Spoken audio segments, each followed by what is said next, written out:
오늘 하나님께서 우리에게 주시는 말씀은 사무엘상 2장 12절에서 21절까지의 말씀입니다.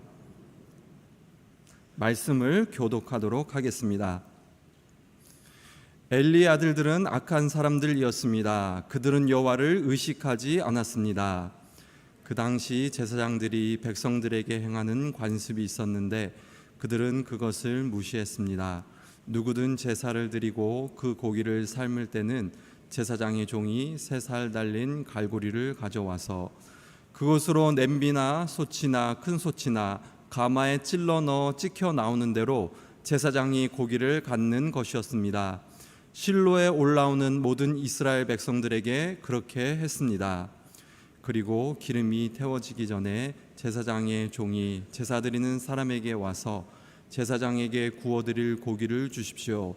그는 삶은 고기보다는 날 것을 원하십니다 하고 말하곤 했습니다. 만약 그 사람이 기름을 먼저 태운 뒤에 원하는 대로 가져가시오라고 말하면 종은 아니 지금 당장 주십시오. 그러지 않으면 내가 강제로 빼앗겠습니다 라고 대답했습니다. 이렇듯 엘리 아들들의 죄는 여호와 보시기에 너무나 큰 것이었습니다. 그들이 여호와의 제사를 업신여겼기 때문입니다. 한편 소년 사무엘은 고운 삼배 에봇을 입고 여호와를 섬겼습니다. 사무엘의 어머니는 남편과 함께 매년 제를 드리러 올라올 때마다 작은 겉옷을 만들어 사무엘에게 가져다 주곤 했습니다. 엘리는 엘가나와 그 아내를 축복하면서 말했습니다. 기도로 얻은 아이를 여호와께 바쳤으니 여호와께서 이 아이를 대신할 자식을 주시기를 빕니다. 그들은 이렇게 기도를 받고 집으로 돌아갔습니다. 여호와께서 한나에게 은혜를 베풀어 주셔서 한나가 임신을 했습니다. 그래서 세 아들과 2딸을 낳게 됐고 어린 사무엘도 여호와 앞에서 잘 자랐습니다. 아멘. 이제 신현민 목사님께서 우리에게 주신 나르라는 제목으로 말씀 선포하시겠습니다.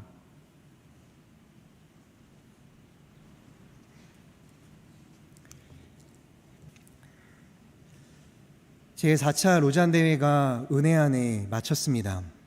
지난 세월 동안 하나님께서 대한민국에게 베풀어 주셨던 놀라운 은혜를 한국교회 12도를 통해서 우리가 돌아보게 하셨고 앞으로 우리가 나아가야 할 교회의 방향, 선교의 방향을 깨닫게 해주셨습니다. 앞으로 대한민국의 미래는 어떻게 될까요? 한국교회의 미래는 무엇이 찾아오게 될까요? 많은 미래학자들은 밝게 보지만은 않습니다. 텅 비어져가는 교회를 예측하고 신앙을 전수할 다음 세대의 쇠퇴를 염려하고 있습니다. 하지만 우리가 염려해야 할 것과 동시에 우리가 소망하고 붙들어야 할 것인지를 무엇인지 분별하고 바로 안다면 지금까지 우리에게 베풀으셨던 하나님의 놀라운 은혜가 여전히 우리를 떠나지 않고 앞으로도 우리 곁에 한결같이 있을 것이라 확신합니다. 그래서 오늘 말씀을 통해서 교회의 미래와 다음 세대를 온전히 세워가야 할 우리의 신앙의 자세는 무엇인지를 함께 은혜 나누고자 합니다.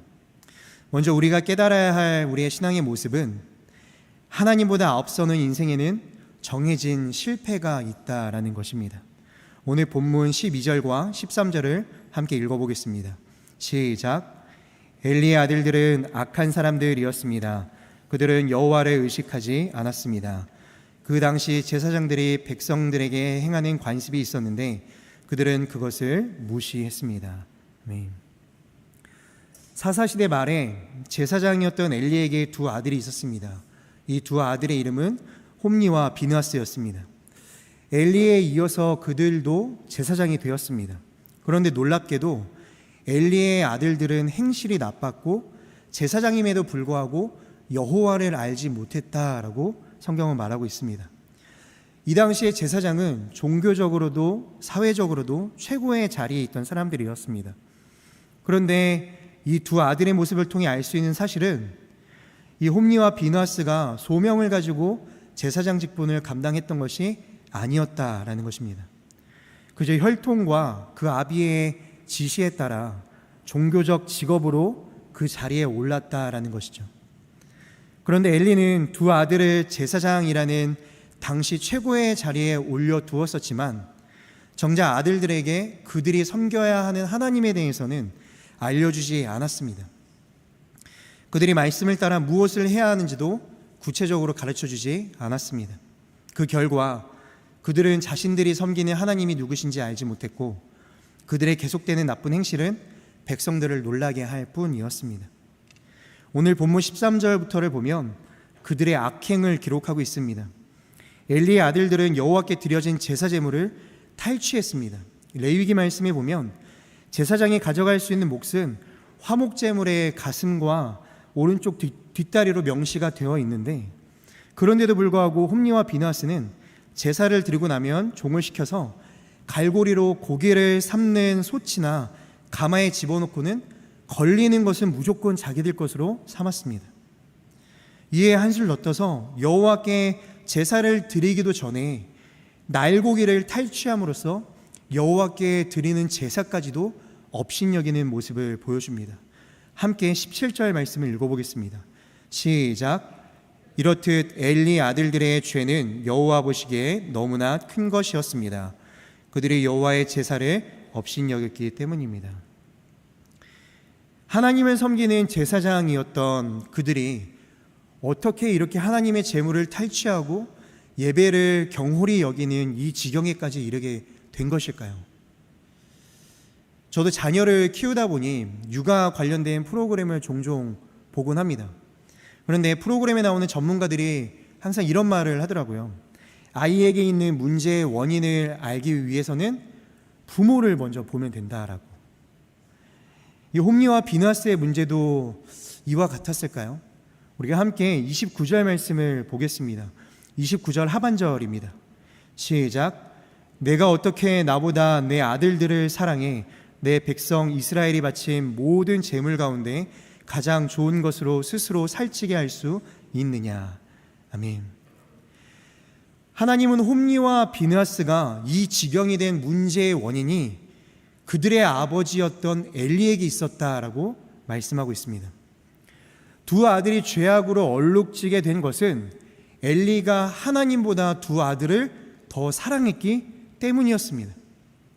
그래서 엘리는 두 아들이 제사의 제물을 탈취했는데도 아무런 조치를 취하지 않았습니다. 심지어 이 아들들이 회막문에서 일하는 여성들과 성적인 범죄를 저질렀을 때에도 엘리는 그저 말로만 타일를 뿐 이 두 자녀를 엄하게 처벌하거나 제사장직을 중단시키지도 않았습니다. 하나님의 제사를 파괴하고 그분의 제물을 탈취하는데도 그 심각한 죄보다 엘리는 자녀들과 그들이 가진 제사장 직분을 더 소중하게 여겼던 것입니다. 엘리의 마음에는 하나님보다 자녀들이 더 앞서 있었습니다. 이런 아버지 밑에 있던 아들들은 어떻게 자랐을까요? 계속해서 죄를 쌓아가며 자랐고 결국 하나님께 버림받아 이스라엘 역사에서 비참하게 사라지게 되었습니다. 하나님보다 자녀를 우선시하는 것, 이것보다 자녀를 망치는 지름길은 없습니다. 당연히 부모로서 자녀에게 가장 좋은 것 해주기를 원하지 않는 부모는 없겠죠. 그러나 이 지나친 욕심이 정작 우리가 자녀들에게 물려주어야 할, 가르쳐 주어야 할 가장 중요한 것을 놓치게 만들 수 있다는 사실을 우리는 잊지 말아야 합니다. 우리가 자녀에게 주어야 할 가장 중요한 것은 무엇입니까? 하나님을 경외하는 신앙입니다. 하나님의 말씀에 순종하는 믿음입니다. 하나님의 것을 하나님께 온전히 드릴 수 있도록 자녀들이 가지고 있는 시간과 물질과 지혜와 또 재능들을 그것을 주신 하나님께 올려드릴 수 있도록 도와주어야 합니다. 그리고 무엇보다도 이 하나님께 드리는 예배를 멸시하지 않을 수 있도록 우리는 가르쳐야 합니다. 이 은혜의 자리를 일평생 지키는 것이 우리가 학교에서 좋은 성적을 얻고 좋은 대학에 들어가고 좋은 직장에 취직하고 남들에게 인정받는 것보다 훨씬 더 소중하다는 것을 우리는 자녀들에게 깨우쳐 주어야 합니다.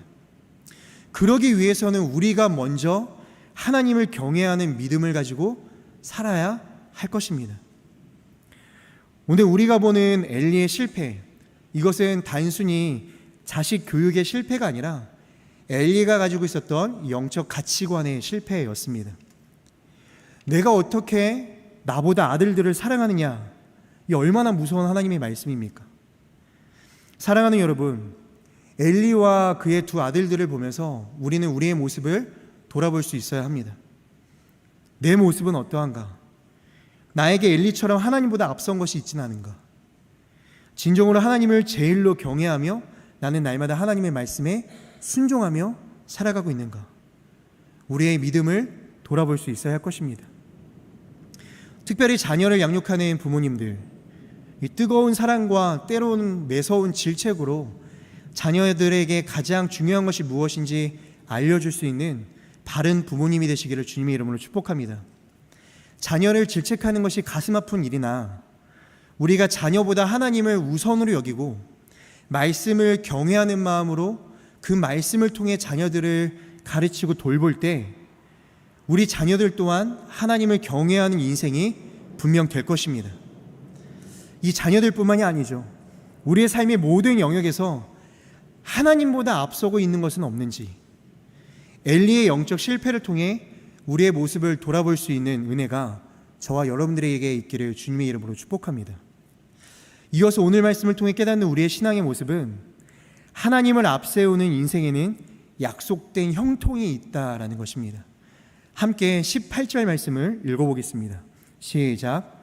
한편 소년 사무엘은 고운 삼배의 옷을 입고 여호와를. 아멘. 본문에서 소년 사무엘이라고 지칭을 하고 있습니다. 여기에 나오는 소년, 어린아이라는 이 단어가 오늘 말씀의 제목에 있는 나르라는 단어입니다. 엘리의 자녀들을 지칭하는 아들들, 소년들도 이 나르라는 동일한 단어를 사용하고 있는 것을 보면 이 사무엘상을 기록한 이 저자가 이 한나의 아들, 이 엘리의 아들들, 이 두 대상을 비교하는 것들을 우리는 볼 수 있습니다. 소년 사무엘과 엘리의 소년들은 같은 소년이었음에도 불구하고 전혀 다른 삶을 살아가고 있었다라는 것이죠. 홈리와 비느하스는 겉으로 볼 때는 제사장이라는 높은 위치에 있었지만 하나님을 등지고 계속해서 죄를 쌓아가는 소년들이었습니다. 반면 사무엘은 아직 어리고 부모님을 떠나 있었지만 하나님을 섬기며 그분 앞에서 자라나는 소년이었습니다. 어린 사무엘이 어떻게 하나님을 섬기며 그분 앞에서 자라날 수 있었을까요? 어린 사무엘의 뒤에는 믿음의 어머니 한나가 있었기 때문입니다. 사무엘상 1장 26절에서 28절 말씀을 함께 읽어보겠습니다. 시작. 한나가 엘리에게 말했습니다. 내 주여 맹세하건대. 그 여자입니다. 그때 제가 이 아이를 달라고 기도했었는데 여호와께서 제가 구한 것을 주셨습니다. 이제 제가 여호와께 이 아이를 드립니다. 이 아이의 평생을 여호와께 바칩니다. 그런 다음 그들은 거기서 여호와께 경배를 드렸습니다. 아멘. 사무엘은 한나가 하나님께 간절히 기도해서 받았던 아주 소중한 아들이었습니다. 한나는 이렇게 귀했던 이 사무엘을 젖을 떼자 자신이 서원한 대로 엘리에게 가서 그를 하나님께 드리겠다라고 결심합니다. 한나는 하나님께 깊은 기도와 찬양을 드린 후에 사무엘을 그분께 드렸고 어린 사무엘은 제사장 엘리 앞에서 여호와를 섬기는 자가 되었습니다. 한나가 이렇게 사무엘을 하나님께 드릴 수 있었던 이유는 자신이 간절히 구해서 얻었던 사무엘보다 하나님을 더 중요하게 여겼기 때문입니다. 본문 19절 말씀을 보면 아이를 하나님께 드린 후 한나가 할 수 있었던 것은 매년 제사를 드리러 실로로 갈 때 사무엘에게 고작해야 겉옷을 지어다 주는 것뿐이었습니다. 어미로서 자녀에게 해줄 수 있는 것이 더 이상 없었다라는 것이죠. 높은 지위를 물려주지도 못했고 물질적인 풍요로움도 그에게 주지 못했습니다. 그러나 하나님은 사무엘에게 그 어떠한 것도 부족하지 않게 해주셨습니다. 어렸을 때부터 제사장이 입는 에봇을 그가 입게 해주셨고 하나님을 섬기며 그분 앞에 자라나 왕정 시대의 이 초기를 이끌어가는 선지자가 되게 해 주셨습니다. 그의 일평생을 하나님께 인정받는 신실한 제사장으로 하나님은 그를 사용해 주셨습니다. 사랑하는 성도 여러분, 하나님을 인생의 가장 맨 앞자리에 모시는 사람은 하나님께서 그 인생을 형통하게 책임져 주십니다.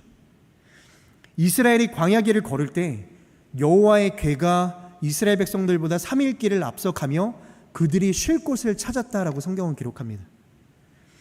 하나님보다 앞서지 않고 하나님의 뒤를, 하나님의 언약의 말씀을 쫓아 살아가는 자에게는 이와 같은 놀라운 은혜가 있는 것입니다. 함께 본문 20절과 21절 말씀을 읽어보겠습니다. 시작. 엘리는 엘가나와 그 아내를 축복하면서 말했습니다. 기도로 얻은 아이를 여호와께 바쳤으니 여호와께서 이 아이를 대신할 자식을 주시게 빕니다. 그들은 이렇게 기도를 받고 집으로 돌아왔습니다. 여호와께서 한나에게 은혜를 베푸셔서 한나가 임신을 했습니다. 그래서 세 아들과 두 딸을 낳게 됐고 어린 사무엘도 여호와 앞에서 잘 자랐습니다. 아멘. 오랫동안 자녀를 갖지 못해서 눈물 흘렸던 한나였는데 그녀가 하나님 앞에 서원한 것을 지키자, 하나님께 드리자 하나님께서 더 많은 자녀들을 주시며 한나를 위로해 주셨습니다. 자녀를 하나님께 온전히 내어드린다라는 것이 쉬운 일이겠습니까? 그러나 한나에게는 하나님 자녀보다 하나님이 먼저였습니다. 그래서 그렇게 하나님께 자녀를 내어드린 한나의 마음을 보시고 하나님은 그 자녀 또한 온전하게 책임을 져 주셨던 것이죠. 저는 자녀가 넷이 있습니다. 그 중에 막내가 이제 만으로 3살이 된 아들인데요. 몇 년 전에 어느 날 제가 청소년 집회를 참여하고 있는데 제가 기도하는데 저에게 하나님께서 이런 마음을 주셨습니다. 너가 나와의 신의를 저버렸다라는 마음을 주더라고요. 제가 하나님 앞에서 믿음과 신뢰를 저버렸다라고 말씀해 주시는 그 말씀에 정말 많은 회개 기도를 할 수밖에 없었습니다. 근데 그런 저에게 또 이런 마음을 주셨습니다. 너의 자녀가 그 신의를 회복할 것이다. 제가 이 일이 있은 이후에 며칠 뒤에 막내를 임신했다라는 사실을 알게 되고 이 아이의 이름을 신의라고 지었습니다. 제가 성이 신씨거든요. 의, 오를 의자, 신의라고 이름을 지었습니다. 제가 올해 초에 있었던 일인데요. 아이가 집에서 놀다가 2층 침대에서 떨어졌습니다. 근데 시간이 한참 지났는데도 불구하고 울음을 그치지 않고 계속 울더라고요. 그래서 근처에 있는 병원을 급히 찾아가서 진료를 받았는데 엑스레이를 찍고 검사를 해보니 아이 무릎 성장판에 큰 문제가 생긴 것 같다. 그래서 이거를 방치하면 아이 다리가 자라지도 못할 수 있는 상황이 될 수 있으니 큰 병원에 가서 진료를 받아보면 좋겠다라는 진단을 받았습니다. 이 청천벽력 같은 소리였습니다. 제가 막내 아이에게 조금 특별한 마음을 갖고 있었거든요. 예전에 저는 운동선수가 꿈이었습니다. 근데 이루지 못했습니다. 근데 이 막내가 저희 집 내 아이가 나눠 가져야 할 운동신경을 한 몸에 다 갖고 태어났습니다. 몸이 굉장히 다부집니다. 그래서 저희 강동행 성도님들은 저희 아이를 보시면 이 아이는 꼭 운동을 시키셔야 될 것 같아요 라고 얘기를 해주실 정도입니다. 그래서 저도 내심 이 아이에게 기대하는 게 있었나 봅니다. 제가 이루지 못했던 꿈을 이루어 주기를 바라는 어떤 욕심이었겠죠. 그런데 한쪽 다리가 자라지 못할 수도 있다라는 얘기를 듣고 나니 제 마음이 무너지는 것 같았습니다. 당장 큰 병원이 예약이 안 돼서 코로나 기간이라 며칠을 참고 기다리고 초조한 시간을 보내고 있었습니다. 그렇게 며칠이 지나고 어느 날 제가 말씀을 묵상을 하고 있는데 그날 본문이 요나단의 아들 무비보셋 이야기였습니다. 이 유모가 무비보셋을 안고 뛰어가다가 이 아이를 떨어뜨리는 바람에 아이가 다리를 절게 되었다라는 말씀이었습니다. 근데 제가 이 말씀을 묵상하고 있는데 하나님이 제 안에 이런 마음을 주셨습니다. 내가 너의 아이를 이렇게 만들 거야. 이해할 수가 없었습니다. 네? 하나님 이게 무슨 말씀인가요? 너의 아이 신이를 내가 이렇게 만들 거야. 그 순간부터 눈물이 멈추질 않았습니다. 막 소리치면서 기도했던 것 같습니다. 안 됩니다, 하나님. 절대 안 됩니다, 하나님. 제가 그러면 안 됐는데 저도 모르게 제가 기도하면서 제 입에서 이런 말이 나오더라고요. 하나님, 저에게 아이를 넷이나 주셨는데 왜 하필 이 아이입니까? 다른 아이도 있는데 왜 하필 이 아이입니까? 이 아이만큼은 절대 안 됩니다. 제가 이 아이에게 갖고 있던 저의 욕심과 기대가 그만큼 컸던 것이었겠죠. 그런데 하나님은 똑같은 말씀만 반복하셨습니다. 내가 이 아이를 그렇게 만들 거야. 그 마음을 주신 이후부터 몇 날 며칠을 울고 불고 하나님께 따져도 봤지만 타협이 되질 않았습니다. 하나님은 번복하지 않으셨고 분명하셨습니다. 내가 그렇게 만들 거야. 사무엘하 12장에 보면 다윗이 우리아의 아내 밧세바와 동침을 한 이후에 나단 선지자가 와서 다윗을 책망하는 모습을 보게 됩니다. 그러자 다윗이 회개를 하죠. 근데 이때 한 아이를 임신했는데 다윗이 회개했음에도 불구하고 하나님은 그 아이를 데려가겠다라고 말씀하십니다. 다윗은 금식하며 바닥에 납작 엎드려 몇 날 며칠을 하나님께 기도했지만 결국 하나님은 그 아이를 데려가셨습니다. 그런데 그 아이가 죽자 갑자기 다윗이 돌변합니다. 일어나 몸을 씻고는 기름을 바르고는 먹지 않던 음식을 먹기 시작합니다. 신하들이 다윗 왕에게 어떻게 그렇게 변할 수 있느냐라고 묻자 다윗이 이렇게 대답을 합니다. 하나님이 데려가셨다면 그걸로 끝이다. 제 안에 이 말씀이 떠오르면서 하나님께 따지고 안 된다고 소리치며 기도하던 제 안에 이런 마음이 들었습니다.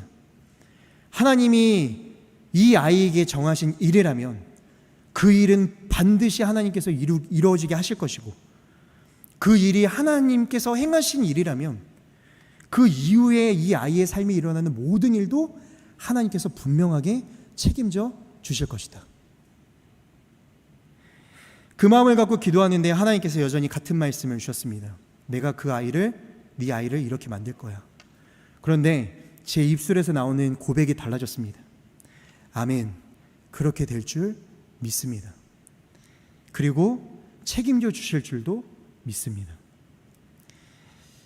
그때 제 안에 번뜩 이 신의를 갖기 전에 저에게 주셨던 그 마음이 떠올랐습니다.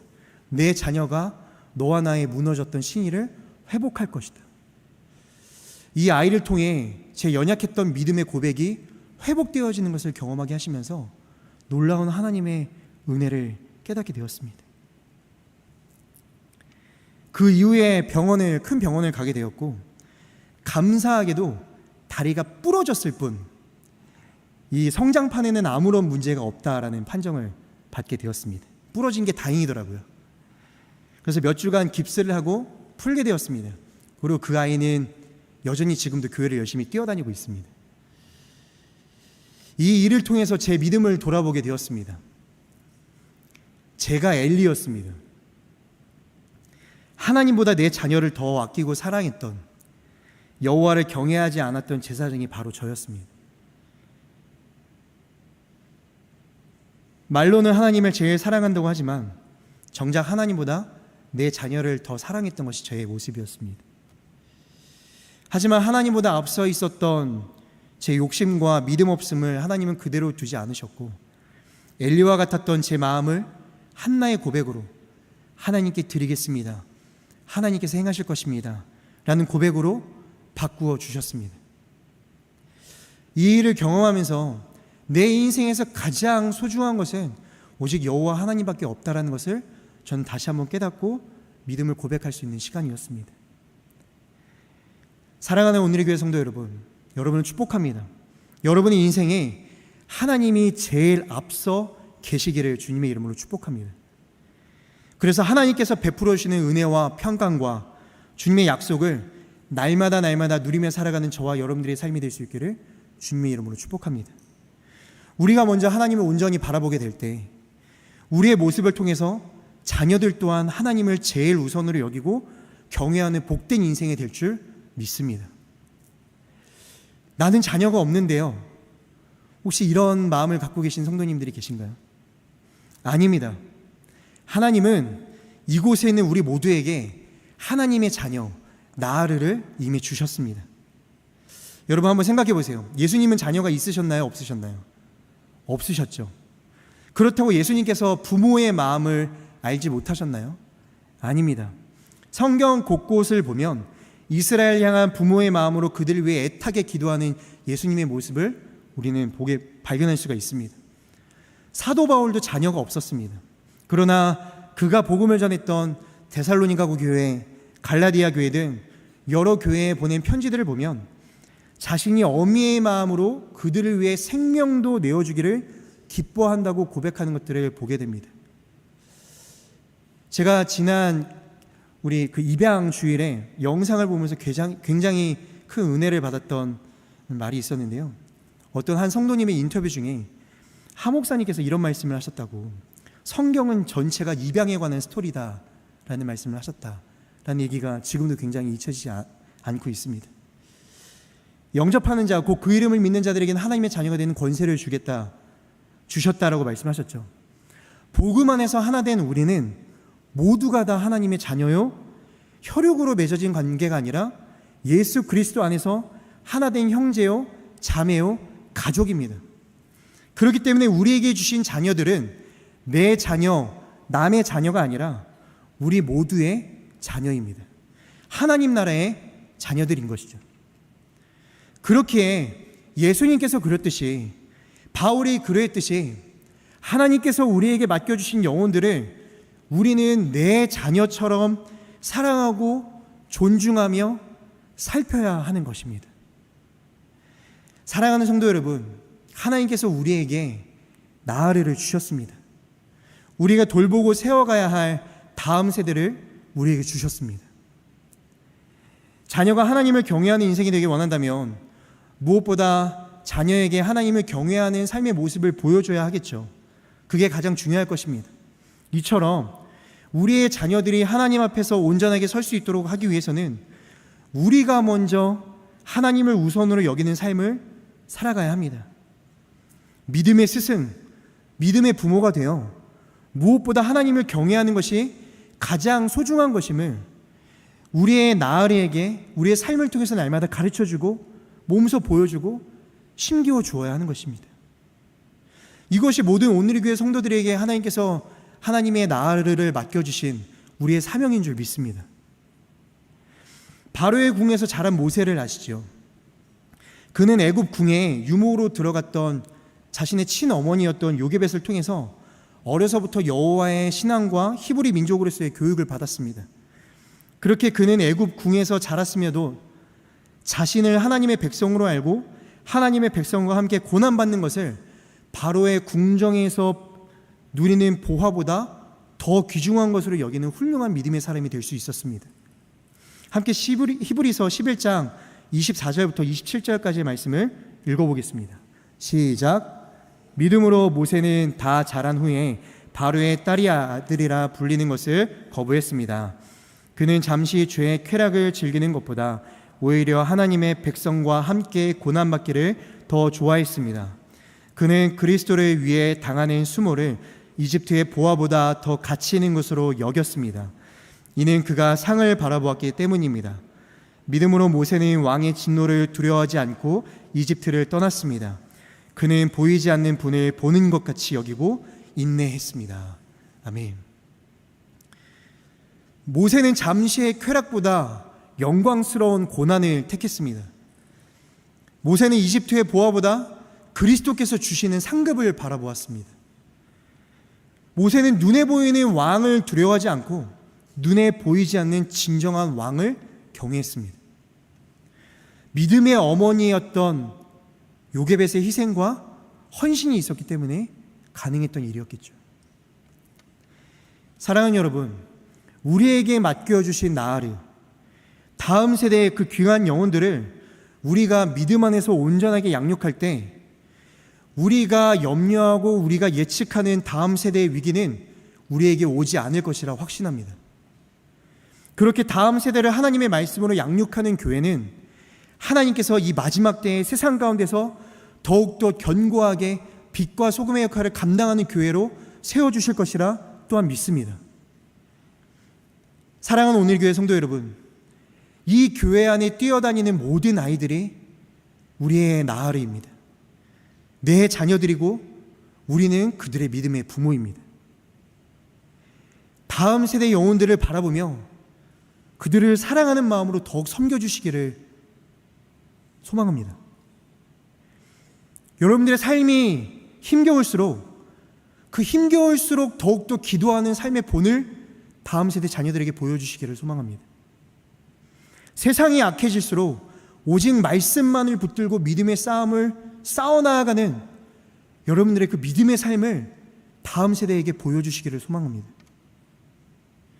우리의 어린 자녀들이 믿음의 부모인 우리의 모습을 통해서 하나님을 더욱 알아가고 자신들의 인생 맨 앞자리에 하나님을 앞세우고 자라나게 될 줄 믿습니다. 우리의 모습을 통해서 세상의 보아보다 예수 그리스도를 더욱더 가치 있게 여기며 보이지 않는 여호와 하나님 한 분만을 경외하며 그 하나님만을 의지하며 살아가는 믿음의 자녀들이 될 줄 믿습니다. 우리의 모습을 통해서, 우리의 믿음을 통해서. 한나가 사무엘을 주님 손에 올려드렸던 것처럼 우리에게 주신 나으리를 이 시대의 사무엘로 세워갈 수 있는 모든 오늘의 교회 성도님들이 되시기를 주님의 이름으로 축복합니다. 기도하겠습니다.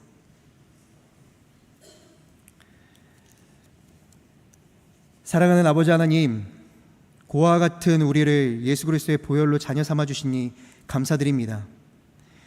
어미새가 그 새끼를 따뜻하게 품에 안듯 연약한 우리를 늘 은혜와 사랑으로 보듬어 주시니 감사드립니다. 우리를 신앙의 스승으로 믿음의 부모로 세워주신 주님, 우리에게 주신 나으르가 우리의 모습을 본받아 하나님을 경외하고 하나님을 제일로 여기며 자라날 수 있도록 도와주시옵소서. 우리의 자녀들이 여호와를 알지 못하는 세대가 아닌 여호와를 경외하는 세대로 자라나 예수 그리스도의 복음을 담대히 전하는 증인된 삶을 살아갈 수 있도록 인도하여 주시옵소서. 그렇게 행하실 주님께 감사드리며 살아계신 우리 주 예수 그리스도 이름으로 기도드립니다.